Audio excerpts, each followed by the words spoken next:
দৰ্শকক মই জ্যোতিদীপ বৈশ্যই স্বাগতম জনাইছো আৰু এই মুহূৰ্তত আমি আপোনালোকৰ বাবে এটা ডাঙৰ খবৰ লৈ আহিছো মোৰ লগত এই মুহূৰ্তত ঋতুস্পিন শৰ্মা আৰু দীক্ষিত শৰ্মাও থাকিব কিন্তু ডাঙৰ খবৰটো হৈছে প্ৰাক্তন মুখ্যমন্ত্ৰী তৰুণ গগৈৰ স্বাস্থ্যৰ সম্পৰ্কত স্বাস্থ্যমন্ত্ৰী ডক্টৰ হিমন্ত বিশ্ব শৰ্মাই কেইবাটাও তাৎপৰ্যপূৰ্ণ মন্তব্য কৰি কৈছে যে তৰুণ গগৈ আজি পুৱাৰ ভাগত তেখেতৰ অক্সিজেনৰ মাত্ৰা কমি আহিছিলে আৰু তাৰ বাবে কৃত্ৰিমভাৱে তেখেতক অক্সিজেন দিয়া হৈছে জিএমচিএইচৰ আইচিইউত বৰ্তমান সময়ত তেখেত চিকিৎসাধীন হৈ আছে 82 লৈকে তেখেতৰ অক্সিজেনৰ মাত্ৰা কমি আহিছিল আৰু এটা 7জনীয়া চিকিৎসকৰ দলে এই মুহূৰ্তত তেখেতক চিকিৎসা প্ৰদান কৰি আছে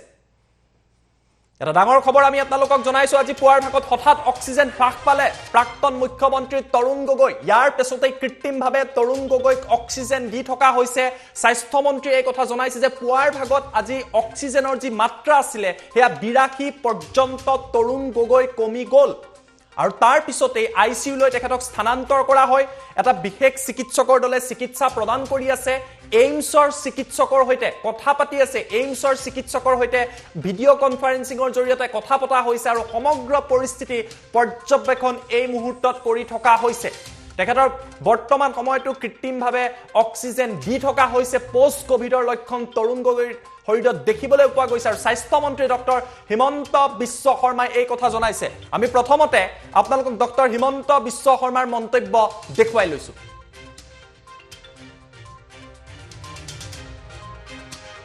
অসমৰ প্ৰাক্তন মুখ্যমন্ত্ৰী তৰুণ গগৈ ডাঙৰীয়াৰ স্বাস্থ্যৰ আজি ৰাতিপুৱা কিছু অৱনমিত হোৱা পৰিলক্ষিত হৈছে সাধাৰণতে আমি সাধাৰণ ভাষাত যদি অক্সিজেন 95লৈকে থাকে তেতিয়ালৈকে ব্যক্তিজন সুস্থ বুলি ধৰি লোৱা হয় তৰুণ গগৈ ডাঙৰীয়াই খুব মিনিমাম অক্সিজেন ছাপৰ্টত 94-95ত অক্সিজেন মেইনটেইন কৰি আছিলে কিন্তু আজি ৰাতিপুৱা তেখেতে কিবা এটা খোৱাৰ পিছত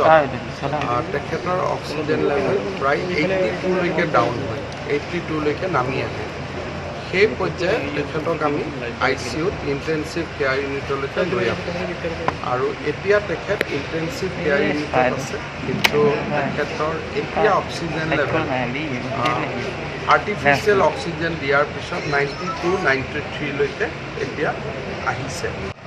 কথা ক'ব পৰা অৱস্থাত আছে কিন্তু ভাগৰুৱা হৈ আছে আৰু এটা পেইন এটাও তেওঁ অনুভৱ কৰি আছে অক্সিজেন যেতিয়া শৰীৰত কমি যায় উশাহ ল'ব নোৱাৰে তেতিয়া ডেফিনেটলি আনুষংগিক কিছু সমস্যা দেখা দিয়ে আমি চেষ্টা কৰিছোঁ যে অহাকালি ৰাতিপুৱা এইমছৰ চিকিৎসকসকলৰ লগত আমাৰ চিকিৎসকসকলৰ এখন ভিডিঅ' কনফাৰেন্সিং কৰোৱাৰ কাৰণে যাতে আমি যিখিনি ট্ৰিটমেণ্ট কৰি আছোঁ সেইখিনি ঠিকে আছে বা আৰু কিবা নতুন কৰিব লাগিব তাৰ বিষয়ে এটা জ্ঞান ল'বৰ বাবে আৰু তাৰ উপৰিও আমি এইটো আলোচনা কৰিছোঁ যে যদি কিবা কাৰণত তেখেতক দিল্লীলৈকে লৈ যাবলগীয়া হয় তেতিয়াহ'লে আমি কেনেকুৱা ব্যৱস্থা ল'ব লাগিব তাৰ বিষয়েও আমি সংসদ গৌৰৱ গগৈ প্ৰাক্তন মন্ত্ৰী ৰকিবুল হুছেইন ডাঙৰীয়া আৰু আমি আলোচনা কৰিছোঁ কিন্তু বৰ্তমান আমি চেষ্টা কৰিম যাতে অহাকালি এইমছৰ ডক্টৰসকলৰ লগত আমাৰ ডক্টৰসকলৰ এখন ভিডিঅ' কনফাৰেন্সিঙৰ ব্যৱস্থা হয় আৰু তেতিয়া আমি গম পাম যে আমাৰ ট্ৰিটমেণ্ট লাইনটো ঠিকে আছেনে বা যদি এইমছৰ পৰা আমাক কয় যে আপোনালোকে দিল্লীলৈকে পঠাই দিয়ক আমি পঠাইও দিব পাৰোঁ গতিকে আমি যত্ন লৈ আছোঁ কিন্তু আজি মই আপোনালোকৰ সময়ত কৈ থকা অৱস্থাত ৰাতিপুৱাতকৈ তেওঁৰ স্বাস্থ্য বহুতখিনি ইম্প্ৰুভ হৈছে এইটো ষ্টেবল কিন্তু তেওঁৰ অক্সিজেন লেভেলটো ফ্লাকচুৱেট কৰি আছে তেওঁতো উশাহ আমি আৰ্টিফিচিয়েল অক্সিজেনত আছে গতিকে যেতিয়া অক্সিজেন আৰ্টিফিচিয়েলি দিয়া হয় তেতিয়া উশাহত কষ্ট নাপায় কিন্তু প্ৰেছাৰটো কেতিয়াবা 2লৈকে নমাই দিয়া হৈছে কেতিয়াবা 6লৈকে উঠাই দিয়া হৈছে সেইকাৰণে অক্সিজেনটো কৃত্ৰিমভাৱে অক্সিজেন আমি দি আছোঁ তেওঁ যদি নিজে মাস্কটো খুলি অক্সিজেন লয় তেতিয়াহ'লে 80 মানলৈকে নামি আহে যিটো 95 থাকে কিমান লিটাৰ অক্সিজেনকৈ দিয়া আছে 6 লিটাৰ পোষ্ট কোভিডত যিহেতু লাংটোত কষ্ট পায় গতিকে বৰ্তমান আমি যোৱা কিছুদিনত লক্ষ্য কৰিছোঁ যে কোভিডতকৈও পোষ্ট কোভিডটোহে বেছি ভয়াৱহ হৈ গৈ আছে যোৱা কিছুদিনত আমি লক্ষ্য কৰি আছোঁ যে কোভিড নিগেটিভ হোৱালৈকে প্ৰায় তেওঁলোক ঠিকে থাকে। যেতিয়া কোভিডটো নিগেটিভ হৈ যায় তাৰ ৩-৪ দিন মানুহজন ভাল পায়, তাৰপিছত হঠাতে হেল্থটো আকৌ এবাৰ পৰি যায়। তেখেতৰ সংসদ গগৈ ডাঙৰীয়া তেওঁৰ কোনো নিজস্ব মতামত নাই, কাৰণ তেওঁ এইমাত্ৰ আহি পাইছে। মই তিনিওটা অপশ্যনে তেখেতক দিছোঁ, যি ধৰণে আপুনি সিদ্ধান্ত লয়, আৰু এতিয়া তেওঁ চোৱাৰ পিছতহে তেওঁ ধাৰণা কৰিব পাৰিব, কাৰণ এতিয়ালৈকেতো তেওঁ পেচেণ্টক দেখা নাই। আগৰ যিটো টিমে চাই আছিলে সেই টিমটোৱে চাই আছে, লগত আমাৰ গোটেইবিলাক ডক্টৰে চাই আছে, যিমানখিনি এই ৰোগটোৰ লগত বা এই ট্ৰিটমেণ্টটোৰ লগত জড়িত মেডিচিন ডিপাৰ্টমেণ্ট, পালমিনাৰী মেডিচিন ডিপাৰ্টমেণ্ট, হাৰ্টৰ ডিপাৰ্টমেণ্ট, গতিকে কাৰ্ডিঅ'লজি সকলো চাই আছে। বয়সৰ কাৰণে এটা এইটোৱে কথা যে পষ্ট ক'ভিড এনেকুৱা ঘটনা হৈ আছে, তথাপিতো ৬-৭ দিন আগত তেখেতৰ যিটো স্বাস্থ্যৰ এটা প্ৰায় স্বাভাৱিক অৱস্থালৈ ঘূৰি আহিছিলে, যদিও মাইল্ড অক্সিজেনত আছে, 1 লিটাৰ প্ৰেছাৰত তেওঁ আছিলে, কিন্তু আজি ৰাতিপুৱাৰ পৰা এটা অৱনতি ঘটিছে। কিন্তু মই কথা পাতি থকা সময়ত তেওঁ আকৌ ইম্প্ৰুভ কৰিছে। মই এতিয়া চাব যাওঁতে মোটামুটি তেওঁ 6 লিটাৰ অক্সিজেন প্ৰেছাৰত 94-95 এনেকুৱা ৰেঞ্জত। সেয়া মন্তব্য দেখুৱালে ঋতুস্মিন শৰ্মা। এয়া স্বাস্থ্যমন্ত্ৰী ডক্টৰ হিমন্ত বিশ্ব শৰ্মাই তাৎপৰ্যপূৰ্ণ মন্তব্য কৰি কৈছে যে আজি পুৱাৰ ভাগৰ পৰা হঠাৎ অক্সিজেন কমি গৈছে, কৃত্ৰিম অক্সিজেন দি থকা হৈছে। ঋতুস্মিন জ্যোতিদেৱ, প্ৰথমতেই অসমৰ এগৰাকী বৰণ্য ৰাজনীতিবিদৰ আমি টাইম মিটৰ ফালৰ পৰা আশু আৰোগ্য কামনা কৰিছোঁ। দ্বিতীয় কথাটো হৈছে হঠাৎ তেওঁ অক্সিজেন লেভেলটো কমি গৈছে, 80-82লৈ পাইছে, যিটো খুব চিন্তনীয়। দ্বিতীয় কথা, তেওঁৰ বয়সো যথেষ্ট হৈছে, গতিকে তৎকালে তেওঁক ICUত ভৰ্তি কৰা হৈছে। এতিয়া কৃত্ৰিমভাৱে তেওঁক শ্বাস প্ৰশ্বাস দি থকা হৈছে। কৃত্ৰিমভাৱে শ্বাস প্ৰশ্বাস দি থকাৰ পিছত তেখেতৰ যিটো অক্সিজেন লেভেল সেইটো 92-94 পাইছে। হিমন্ত বিশ্ব শৰ্মাই জনোৱা মতে যদি কৃত্ৰিম শ্বাস প্ৰশ্বাসটো আঁতৰাই দিয়া হয়, তেওঁৰ পুনৰ অক্সিজেন লেভেল 80-82লৈ গুচি আহে, যিটো অলপ চিন্তাৰ বিষয়। দ্বিতীয় কথা, গৌৰৱ গগৈ আহি উপস্থিত হৈছে। পিতৃৰ স্বাস্থ্যৰ কথা গম পাই গৌৰৱ গগৈ আহি উপস্থিত হৈছে, আৰু এইমছৰ চিকিৎসকৰ সৈতে কথা বতৰা পাতি আছে অসম চৰকাৰে। যদি প্ৰয়োজনত হয় দিল্লীলৈ লৈ যোৱা তেওঁ হ'ব পাৰে। দ্বিতীয়তে, তেওঁ শৰীৰত বিষ অনুভৱ কৰিছে তৰুণ গগৈয়ে শৰীৰত বিষ অনুভৱ কৰিছে। আমি যিকেইটা কথা হিমন্ত বিশ্ব শৰ্মাই কৈছিল সেইকেইটা এই মুহূৰ্তত জনাইছোঁ। প্ৰথম কথা, যদি এইমছৰ চিকিৎসকৰ সৈতে কথা পাতিব, যদি এইমছৰ চিকিৎসকে কয় প্ৰয়োজনত দিল্লীলৈ লৈ যোৱা হ'ব, আৰু প্ৰাক্তন মন্ত্ৰী ৰকিবুল হুছেইন, তেওঁৰ পুত্ৰ সাংসদ গৌৰৱ গগৈ, হিমন্ত বিশ্ব শৰ্মা, এওঁলোকে কথা পাতিছে যে কি কৰিব পাৰি। গতিকে আমি তেখেতৰ আশু আৰোগ্য কামনা কৰিছোঁ। আৰু অসমৰ এগৰাকী বৰণ্য ৰাজনীতিবিদ, কিন্তু যিহেতু তেওঁৰ স্বাস্থ্য অলপ অৱনতি ঘটিছে আৰু বয়সো যথেষ্ট হৈছে, আৰু হিমন্ত বিশ্ব শৰ্মাই কৈছে স্বাস্থ্যমন্ত্ৰীগৰাকীয়ে যে পষ্ট ক'ভিড এই ধৰণৰ ঘটনা হৈ গৈছে। তেওঁ 7-8 দিনৰ আগতেই ক'ভিড নিগেটিভ তেওঁক ঘোষণা কৰা হৈছিল, কিন্তু পষ্ট ক'ভিড এই ধৰণৰ ঘটনা সংঘটিত হৈ আছে। হয়, মই দীক্ষিতৰ কাষলৈ যাম, কিন্তু এই মুহূৰ্তত আন এটা ব্ৰেকিং নিউজ যে গৌৰৱ গগৈ, সাংসদ গৌৰৱ গগৈ GMCHত এই মুহূৰ্তত উপস্থিত হৈছে। আমি সেই ব্ৰেকিং নিউজটো আপোনালোকক জনাই আছোঁ। ডক্টৰ হিমন্ত বিশ্ব শৰ্মায়ো সেই কথা জনালে। গৌৰৱ গগৈয়ে তৰুণ গগৈৰ সৈতে কথা পাতিব, আৰু তাৰ পাছত তৰুণ গগৈক দিল্লীলৈ লৈ যোৱা হ'ব নে কি কৰা হ'ব, এই সম্পৰ্কত সিদ্ধান্ত কৰা হ'ব। কিন্তু এটা কথা স্পষ্ট, ডক্টৰ হিমন্ত বিশ্ব শৰ্মায়ো কৈছে যে দিল্লীৰ চিকিৎসকৰ লগত, এইমছৰ চিকিৎসকৰ লগত তেওঁলোকে ভিডিঅ' কনফাৰেন্সিঙৰ জৰিয়তে কথা পাতিব। আমি সম্ভৱ হ'লে গৌৰৱ গগৈৰ ব্ৰেকিং নিউজটো দিম, গতিকে যিহেতু কিছু মুহূৰ্তৰ পিছত হয়তো আমি দিবলৈ সক্ষম হ'ম। মই দীক্ষিতৰ কাষত গৈছোঁ। দীক্ষিত, মই আপোনাৰ কাষলৈ আহিছোঁ। কেইবাটাও গুৰুত্বপূৰ্ণ কথা গৌৰৱ গগৈ গৈ পাইছে। ডক্টৰ হিমন্ত বিশ্ব শৰ্মাই কৈছে যে আৰ্টিফিচিয়েল অক্সিজেন দি থকা হৈছে, এতিয়া সুস্থিৰ, কিন্তু অক্সিজেনৰ মাত্ৰা হিনদেহী মাজে মাজে হৈ আছে। আৰু তিতাবৰত বৰ্তমান সময়ত তেওঁৰ সমষ্টিত যথেষ্ট সংখ্যক লোকে দুৱা কৰিছে। দীক্ষিত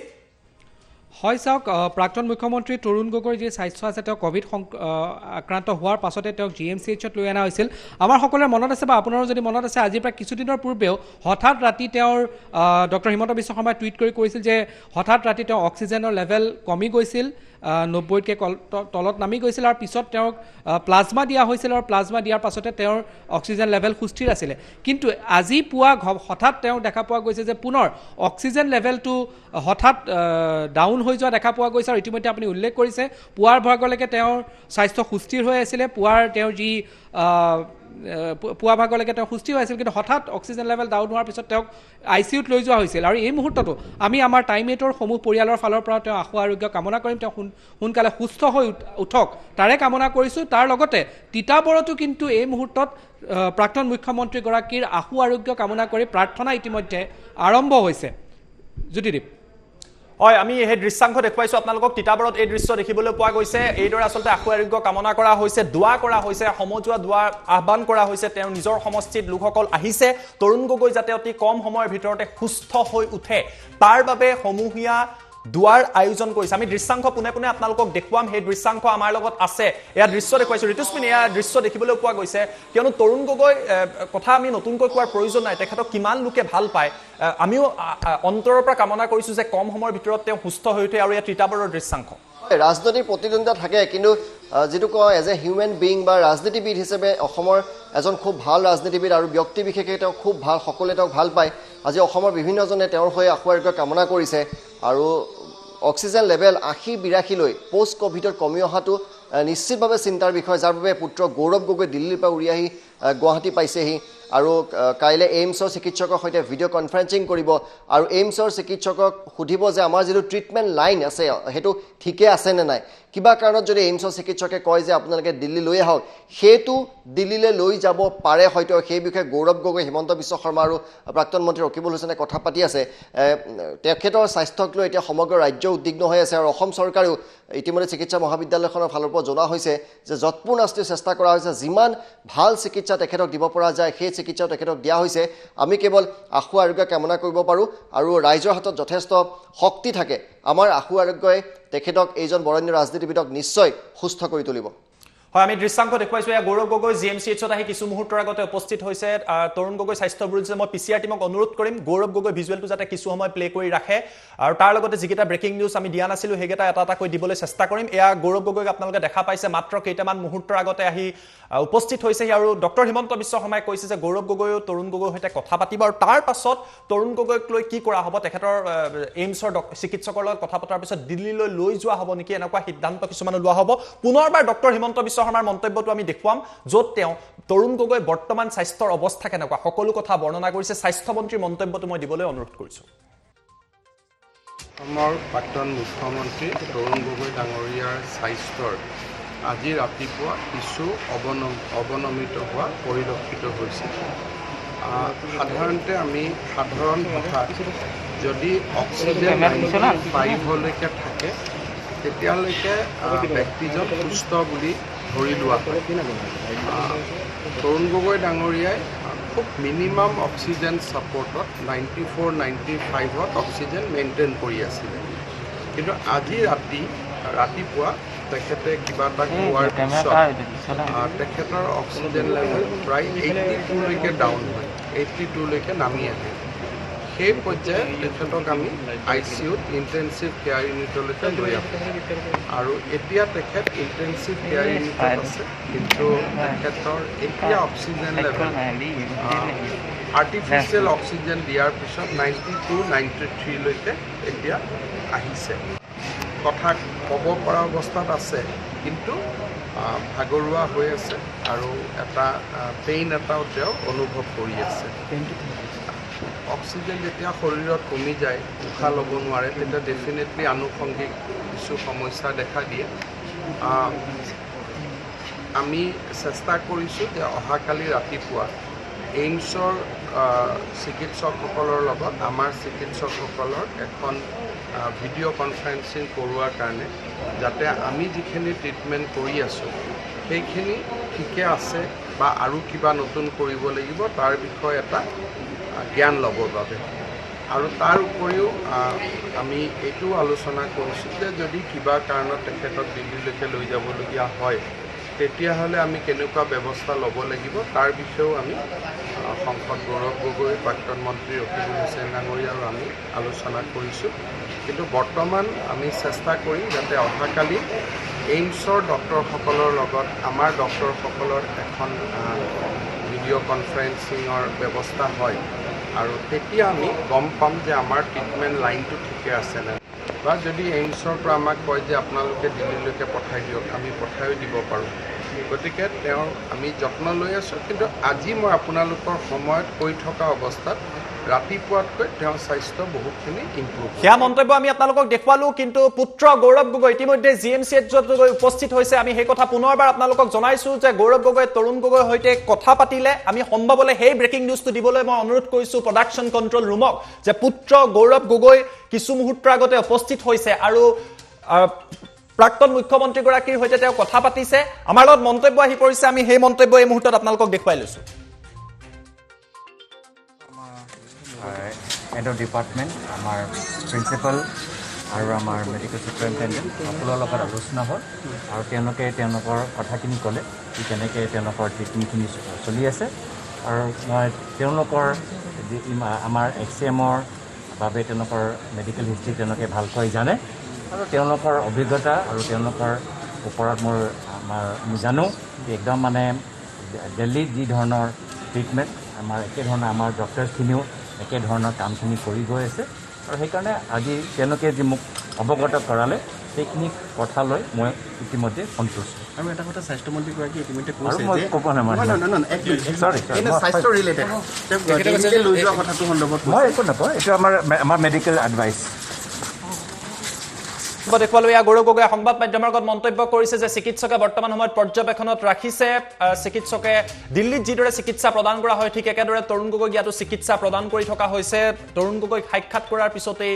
সাংসদ তথা পুত্ৰ গৌৰৱ গগৈয়ে সংবাদ মাধ্যমৰ আগতে মন্তব্য কৰিছে দিল্লীলৈ তৰুণ গগৈক লৈ যোৱা হ'বনে নহয় সেয়া হয়তো কাইলৈ গম পোৱা যাব ভিডিঅ' কনফাৰেন্সিঙৰ জৰিয়তে এইমছৰ চিকিৎসকৰ সৈতে কথা পতা হ'ব সকলোৱে প্ৰাক্তন মুখ্যমন্ত্ৰীগৰাকীৰ আশু আৰোগ্য কামনা কৰিছে যাতে কম সময়ৰ ভিতৰতে তেওঁ সুস্থ হৈ উঠে তাৰ বাবে সকলোৱে প্ৰাৰ্থনাৰ দোৱা কৰিছে চিকিৎসকৰ মন্তব্য আছে আমাৰ লগতে বিষয়টোক লৈ চিকিৎসকে আজি কি মন্তব্য কৰিছিলে সেই মন্তব্যও দেখুৱাই লৈছো 94 আৰু that was admissible কালিও with very minimal amount of oxygen 0.5 ml কেতিয়াবা অক্সিজেন নলৈছে আজি ৰাতিপুৱা there was a sudden drop in saturation level so because of that সেইকাৰণে আমি ভাবিলোঁ কি he should be shifted to ICU for his proper ICU care and further monitoring এনেইতো গোটেই টিমে মনিটৰ কৰি আছে আমি আৰু এতিয়া আৰু এগ্ৰেছিভলি তেখেতক মনিটৰ কৰিবলৈ আমি ICUত ভৰ্তি কৰিছোঁ নিউমোনিয়া বুলি ওলাই আছে কথা নিউমোনিয়া নেকি নিউমোনিয়া no এইটো this is post covid sequelae covid হোৱাৰ পিছত মানুহৰ লাং সিকুৱেলি হয় ফাইব্ৰ'চিছ হয় তেতিয়া সেই ছাৰৰ আগৰ পৰাই মই কৈ আছোঁ কোমৰ্বিড কণ্ডিশ্যনছ বহুত আছিল ছাৰ এতিয়া সেই অক্সিজেন কেৰিং কেপাচিটিটো লাঙৰ অকণমান ইয়াৰ কমি যায় সেইকাৰণে সেই সিকুৱেলিটোৰ কাৰণে তেখেতৰ স্যাচুৰেশ্যনটো আজি ছাডেন ড্ৰপ হ'ল আমি এতিয়া আউট অফ ডেঞ্জাৰ বুলি ক'ব পাৰোঁনে এই মুহূৰ্তত তেওঁ so he is stable the only thing is he is stable and we are taking care of all possible complications if any কিবা হয় যদি এজ অফ নাও হি ইজ ষ্টেবল এতিয়া যিটো টিমে আচলতে তেওঁ নিৰীক্ষণ কৰি আছিলে যোৱা সময়ত COVID-19 হৈ থাকোঁতে কথাটো হ'ল এতিয়া সেই টিমটোৱে তেওঁ ডেফিনেটলি সেই টিমটোৱে চাই আছে তাৰ তেখেতৰ সেই টিমটোৰ লগত আৰু ক্ৰিটিকেল কেয়াৰৰ মানুহো চাই আছে মানে অক্সিজেন লেভেলটো পোষ্ট কোভিডৰ পিছত এনেকুৱা আচলতে দেখিব পোৱা গৈছে নে ছাৰৰ ক্ষেত্ৰত সেই বয়সস্থৰ কাৰণে এনেকুৱা ধৰণৰ it is a very common symptom এতিয়া উই আৰ মোৰ worried about post Covid complications আৰু সিকুৱেলি অফ AIS ফাইব্ৰ'চিছ অফ দ্য লাং তাৰপিছত কিছুমানৰ হেমাটমেচিছ মেলিনাও হৈছে কিছুমানৰ নি জইণ্ট পেইন হৈছে আৰ্থৰাইটিছ হৈছে চ' দেৰ লটছ অফ কিছুমানৰ মায়'কাৰ্ডাইটিছ হৈছে হাৰ্টৰ প্ৰব্লেম হৈছে so' those are lots of complications or post covid sequelae that can happen and it can happen to any one from any age group আমি মানে চিকিৎসকৰ ভাষাত এই মুহূৰ্তত তেখেতৰ অৱস্থাটো কেনেকুৱা বুলি ক'ব পাৰোঁ একদম মানে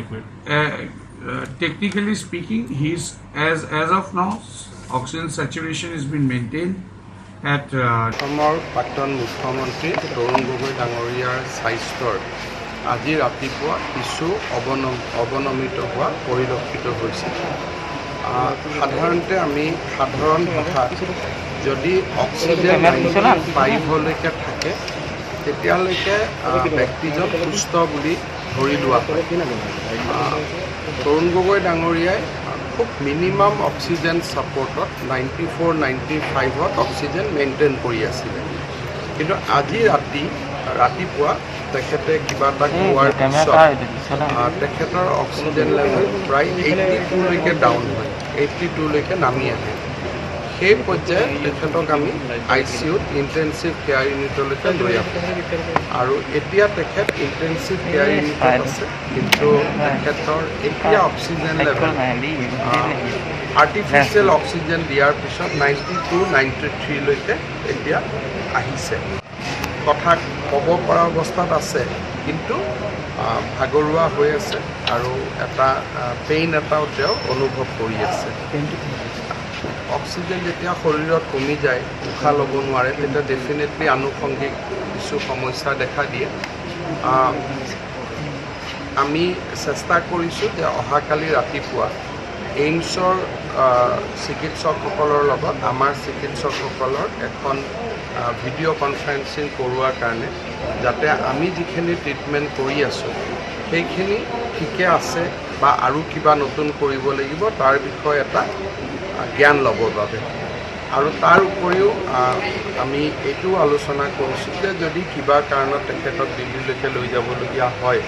তেতিয়াহ'লে আমি কেনেকুৱা ব্যৱস্থা ল'ব লাগিব তাৰ বিষয়েও আমি সাংসদ গৌৰৱ গগৈ প্ৰাক্তন মন্ত্ৰী ৰকিবুল হুছেইন ডাঙৰীয়া আৰু আমি আলোচনা কৰিছোঁ কিন্তু বৰ্তমান আমি চেষ্টা কৰিম যাতে অহাকালি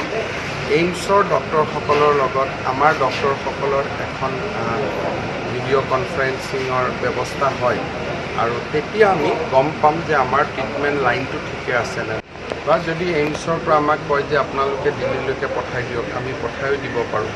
গতিকে তেওঁৰ আমি যত্ন লৈ আছোঁ কিন্তু আজি মই আপোনালোকৰ সময়ত কৈ থকা অৱস্থাত ৰাতিপুৱাতকৈ তেওঁৰ স্বাস্থ্য বহুতখিনি ইম্প্ৰুভ হৈছে এইটো ষ্টেবল কিন্তু তেওঁৰ অক্সিজেন লেভেলটো ফ্লাকচুৱেট কৰি আছে তেওঁতো উশাহ আমি আৰ্টিফিচিয়েল অক্সিজেনত আছে গতিকে যেতিয়া অক্সিজেন আৰ্টিফিচিয়েলি দিয়া হয় তেতিয়া উশাহত কষ্ট নাপায় কিন্তু প্ৰেছাৰটো কেতিয়াবা 2লৈকে নমাই দিয়া হৈছে কেতিয়াবা 6লৈকে উঠাই দিয়া হৈছে সেইকাৰণে অক্সিজেনটো কৃত্ৰিমভাৱে অক্সিজেন আমি দি আছোঁ তেওঁ যদি নিজে মাস্কটো খুলি অক্সিজেন লয় তেতিয়ালৈকে 80 মানলৈকে নামি আহে যিটো 95 থাকে কিমান লিটাৰ অক্সিজেনকৈ দিয়া আছে 6 লিটাৰ 6 লিটাৰ